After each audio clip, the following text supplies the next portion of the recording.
Di awal film, diperlihatkan dalam kamera vlog, Rana berencana akan membuat sebuah rekaman video.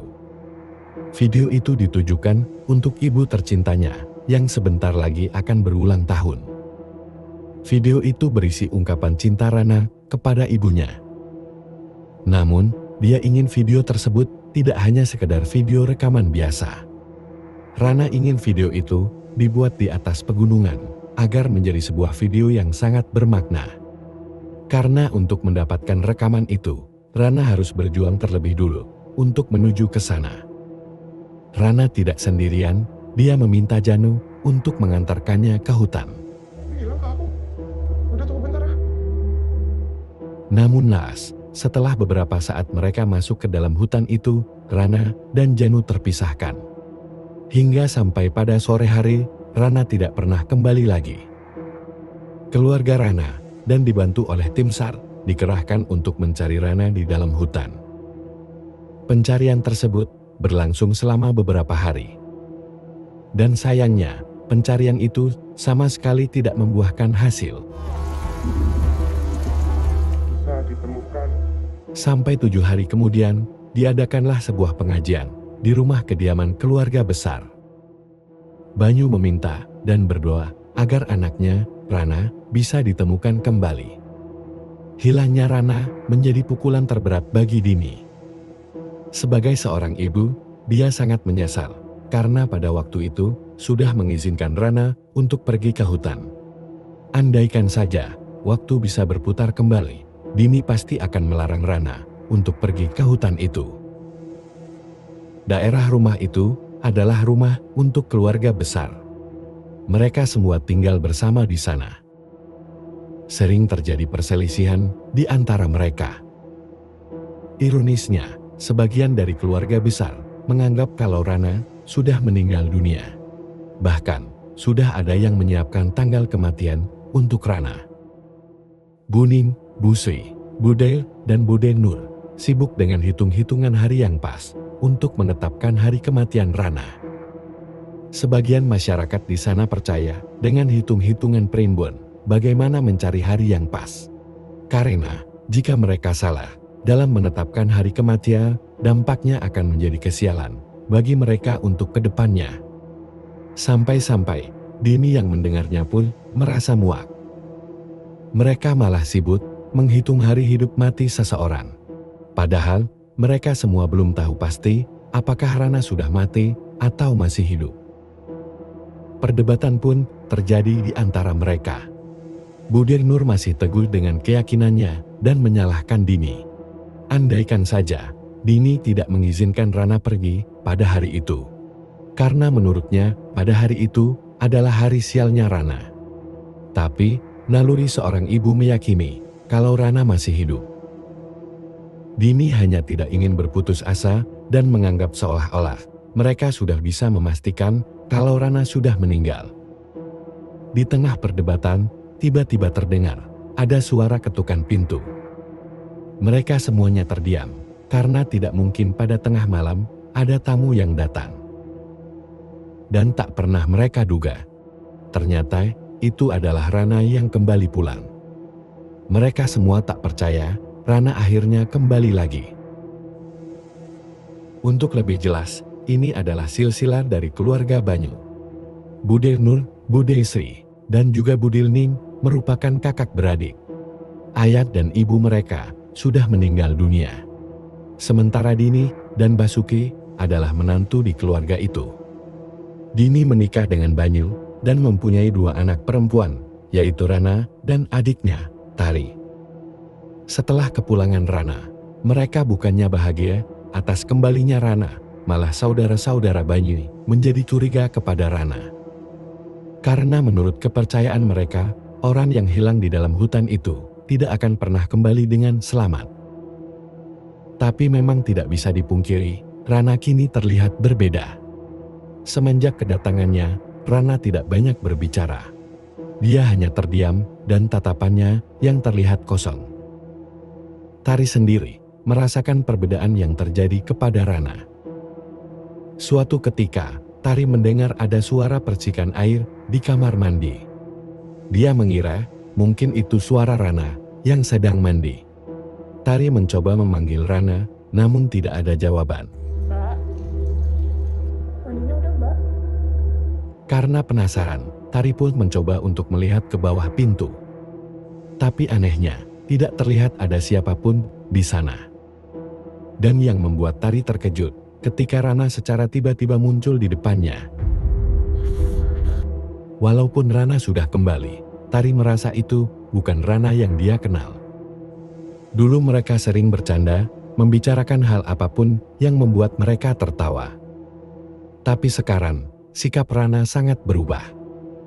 Ketika akan tidur, Tari merasa nyaman ketika ada tangan yang membelai dirinya. Dia mengira itu adalah tangannya Rana. Namun, saat dia menoleh ke belakang, terlihat Rana sedang tertidur pulas di tempat tidurnya. Keesokan harinya, Tari bertemu dengan Janu di persimpangan jalan. Dia memberitahukan kalau Rana sudah kembali pulang. Tapi Janu tidak percaya dan meninggalkan Tari begitu saja. Di rumah, Budir mempersiapkan kembang-kembang yang sudah dijampi-jampi. Budir Ning akan menyimpan kembang itu di kamar Rana untuk memastikan bahwa itu benar-benar Rana. Jika di keesokan hari, kembangnya membusuk, maka itu tandanya dia bukan manusia. Diam-diam, Budir masuk ke kamar Rana untuk memastikan di sana tidak ada siapa-siapa. Tapi dia dikejutkan ketika tiba-tiba Rana sudah berdiri di belakangnya. Rana tidak menanyakan kenapa Budir ada di dalam kamarnya. Dia malah meminta Budir untuk mengepangkan rambutnya. Seperti dulu, Budir memang suka mengepang rambut Rana. Dengan perasaan takut, Budir pun mulai melakukan permintaan Rana. Selain itu, Rana juga meminta kepada Budir untuk menceritakan tentang primbon Rana. Sambil menyisiri rambutnya, Budir bercerita. Menurut primbon Mangkuprajan, Rana lahir pada hari Sabtu, hari yang unsur tanahnya sangat kental. Itulah kenapa Rana menjadi anak yang istimewa dan disukai oleh banyak pria. Saat Budir akan memulai mengepang, dia sangat terkejut ketika melihat sudah banyak belatung di kepala Rana. Di kampus, gangguan tidak hanya terjadi kepada keluarga Rana saja. Janu yang ketika itu masih berada di perpustakaan, mulai merasa ada yang aneh dan tidak enak hati. Dia mengalihkan perhatian itu kepada buku yang dibacanya. Namun, keanehan pun terjadi ketika lampu di perpustakaan mulai berkedip-kedip. Terlihat sosok Rana sudah berada di belakang Janu.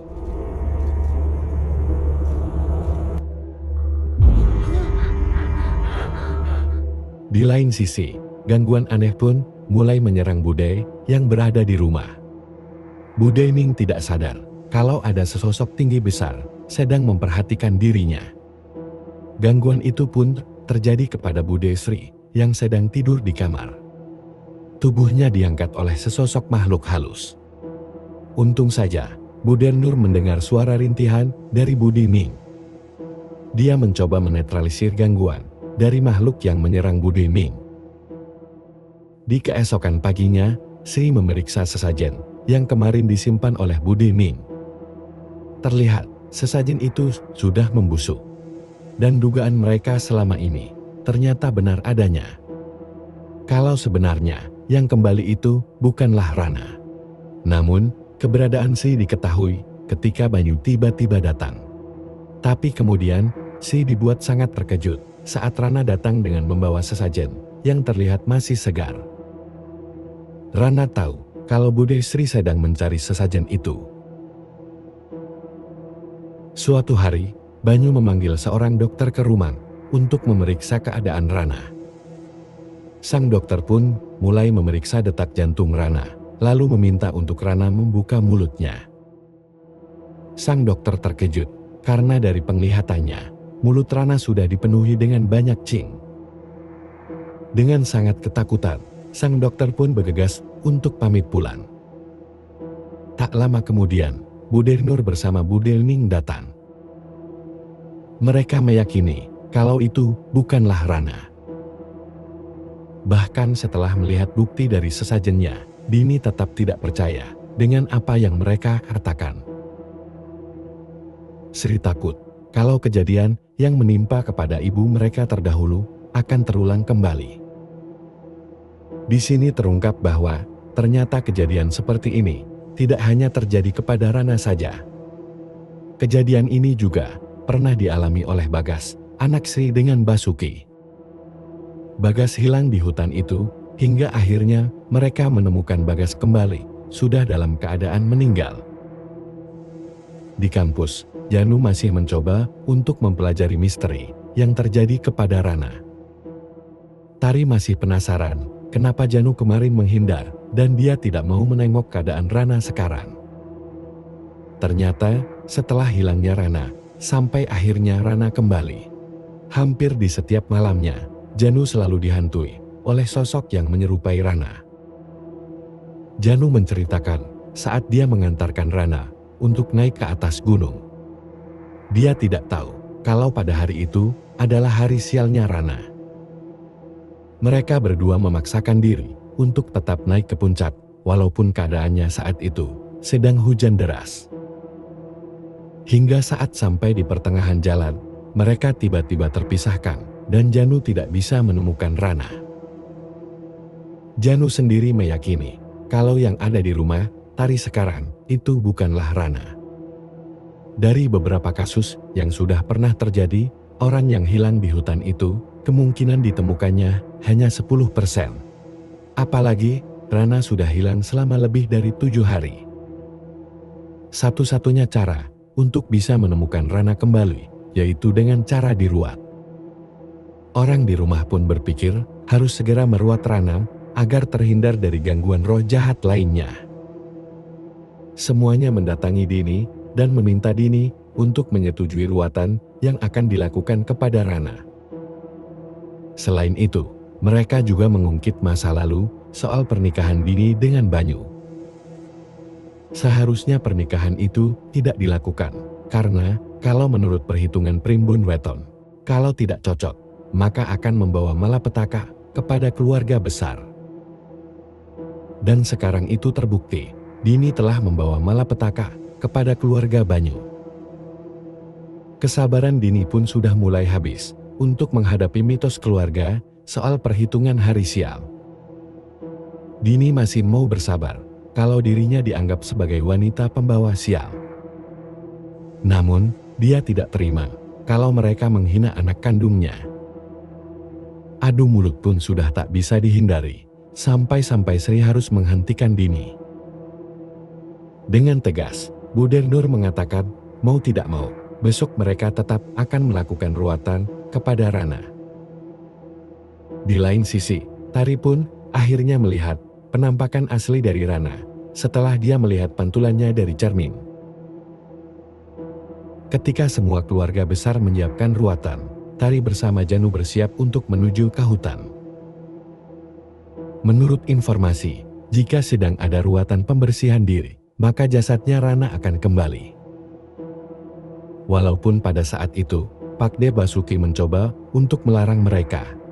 Namun, Tari dan Janu tetap akan pergi ke hutan mencari kemungkinan jika di sana mereka menemukan Rana kembali. Di rumah, ruatan pun sudah mulai dilaksanakan.